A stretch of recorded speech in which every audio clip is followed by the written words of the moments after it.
அனைவருக்கும் வணக்கம். 1962 1962 love land அப்படிங்கிற ஒரு ஃபிசிசிஸ்ட் இயற்பியலாளர் நோபல் பரிசு வாங்கியிருக்காரு.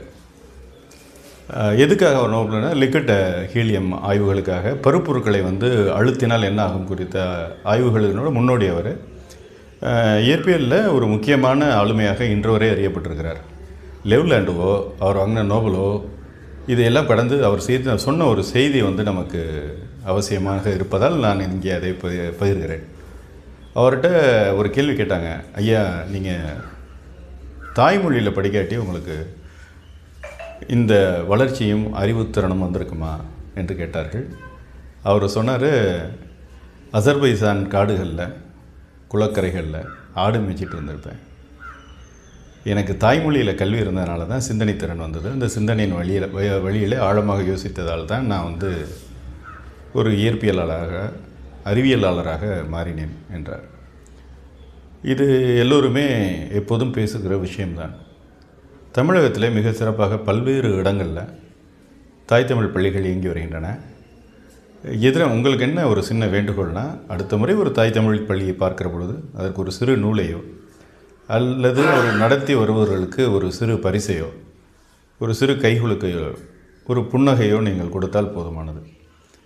ஏன்னா நம் மொழிக்காக தனித்துவத்தோடு தியாக உணர்வோடு தான் அவர்கள் இதை செய்து கொண்டிருக்கிறார்கள். ஒரு தாய் தமிழ் பள்ளியை நடத்துபவர் இரவோடு இரவாக அதை ஒரு ஆங்கில வழி பள்ளியாக மாற்றினால் தாய் தமிழ் வழியில் படிக்கும் மாணவர்களை விட 5 மடங்கு மாணவர்கள் படிப்பார்கள், 5 மடங்கு வருமானம் வரும். இது எல்லாத்தையும் தியாகம் செய்துவிட்டு மொழிக்காக ஒரு பெரும் தன்னைத்தானே தியாகம் செய்து கொள்கிற வேள்வியில் தீயில் ஆகுதியாக கொடுக்கக்கூடிய ஒரு பணியை அவர்கள் செய்து வருகிறார்கள். அவர்களுக்கு குறைந்தபட்சம் நமது புன்னகையோ கரக்குழுக்களையோ ஆதரவையோ தெரிவித்தால் போதுமானது. நிதி இருப்பவர்கள் அவசியம் இதை யோசிங்க. அடுத்த முறை ஒரு வீட்டில் ஒரு பிறந்த நாள் வருது, ஒரு நினைவு நாள் வருகிறது அல்லது ஒரு விசேஷம் அப்படின்னா அவசியம் ஒரு தாய் தமிழ் பள்ளியை அதில் நீங்கள் சேர்த்துக்கங்க. அந்த நம்பிக்கை தமிழர்கள்ட்ட என்றைக்கும் தமிழர்கள் மொழியை உயிராக போற்றுபவர்கள், அதில் எந்த ஒரு மாற்று கருத்தும் கிடையாது. நிச்சயம் அதை செய்வாங்க. இந்த அந்நிய மொழி மோகம் என்பது தமிழ் உணர்வாளர்களுக்கு, தமிழ் மொழிக்கு, தமிழ்நாட்டுக்கு மட்டும் உள்ள ஒரு பின்னடைவு கிடையாது.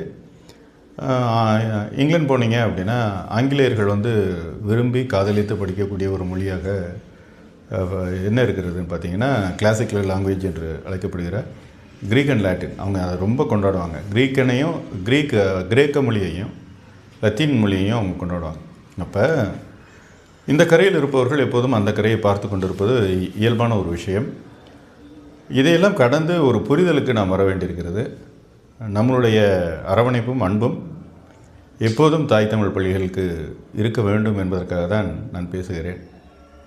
இருக்கும் என்கிற நம்பிக்கையோடு விடைபெறுகிறேன். நன்றி.